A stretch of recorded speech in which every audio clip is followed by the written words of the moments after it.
Good morning, folks. This is Judy at Green Pastures Farm, and today Casey Lamb, which is my intern from North Carolina. Casey, you want to say hi, everybody? Hello, everybody. Casey and his wife Mika have signed on for a year internship, and we're really tickled to have him. Casey came in April, and he'll be further in his journey here when he completes the internship. We hope to find him a ranch that him and Mika can work on, and they can start their life together doing this, what he's learning here at Green Pastures Farm. Today we're going to talk a little bit about doing our temporary fencing. People say, you know, they kind of like to know a little bit more details of how exactly we do it, and so we're going to show that today. And Casey's going to start out, this piece here he's pulling out. Okay, that's welded onto our luggage rack. And he's got just an eye bolt there. Okay, and then the distance from your rack out is about 10.5 inches there. If it's not that distance, when he puts that reel in, it'll hit. The handle will hit right here. Okay, so he's got 10.5 inches, and he's got a little mark there on there. See that mark? We just draw a mark there, so you know you got it far enough out. And then the diameter of the pipe, 1 3/4 inch. Okay, and the reason that diameter is important is his next step here. He's going to take a Tarragate geared reel, and it sets down in there. And Casey, if you want to give this length right here, put the tape measure up there. That's pretty important. In other words, the depth of that. Okay, we're at 6 inches. So if you get it deeper than that, this won't bottom out. You want that reel to bottom out the handle. Okay. So now he's got his geared reel in, and now he's going to tie on his non-conductive handle.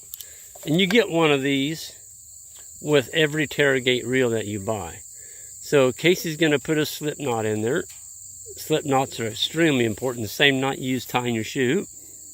Okay. That slip knot allows him to grab this piece right here, and just one pull is done. Pulls it out. So now he's going to tie on cold over here. There's the high tensile fence clear back here. One of our tree swallow houses there, and we always hook on around a post, so we've got some rigidity there.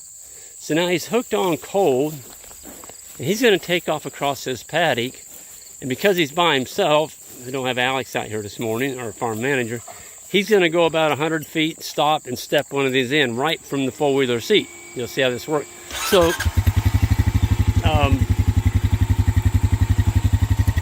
So if you're actually putting out a paddock all the way across this whole paddock, he'd need more than 4 posts. This is just a demonstration. But folks, these pipes on the back, this is where I used to put my reel. I still have them here, and we can use them in pinches if we need them, but they make a really good backrest for stacking up. You know, we can get 100 posts in there with this bungee cord. Casey's going to show them how we fasten those on. So he'll put that bungee cord on. And let's say you had 100 of them, 100 posts. We've got a bigger bungee cord that goes over the top here. It's a little bit longer. And this longer bungee cord allows you to put another 50 or whatever over the top of your first bundle. But so Casey can take that one and strap on the additional. There you go.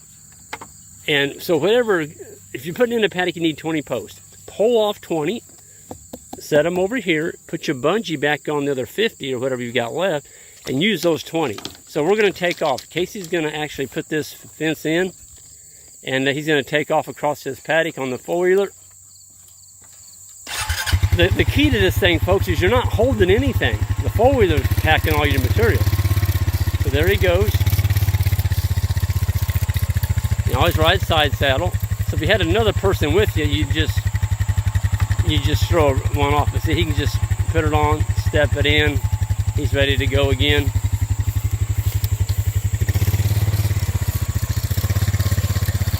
Folks, this has got to be easy and quick. If you're putting out multiple paddocks, you've got a job to go to in the morning. You don't want to be out here for 2 hours putting in fence or taking one up. I did this for many years by myself. I had 3 herds I was moving morning and night, and you can do it, especially if you got to set up like this. It just makes it so darn easy. Okay, and so now he's down. Let's just say we were at the end. He puts in his final post. And Casey, you want to grab that reel, and let's just go right back up on the wire, and let's show him how we hook it up hot up here. So we're going to take this. He's taking it up.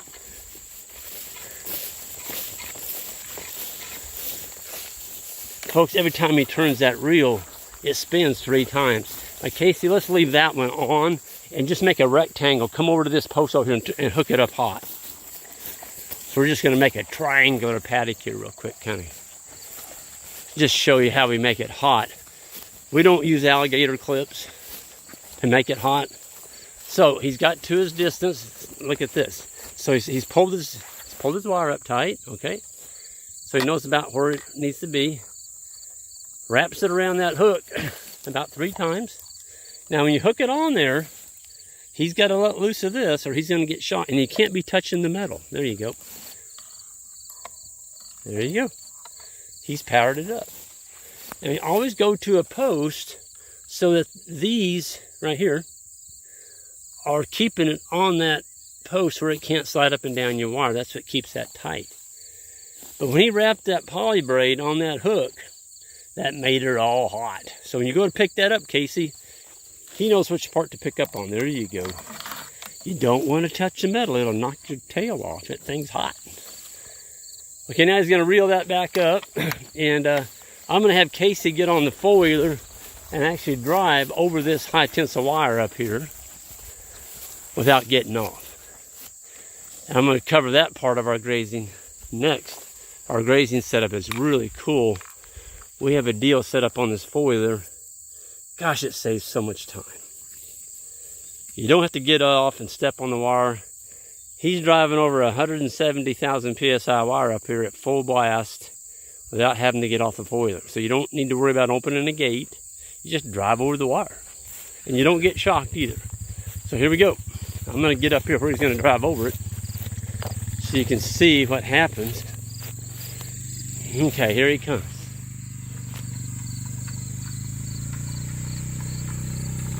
There's your high tensile wire. It's about 30 inches off the ground. And he's going to hit that. Boom. Full blast. He's going to come back around. I'm going to have him slow up just a little bit. Okay, Casey, let's just go a little bit slower. There you go. See, it hits that bar, pushes it down, goes right underneath the four-wheeler. How cool is that? Folks, that saves you hours a week.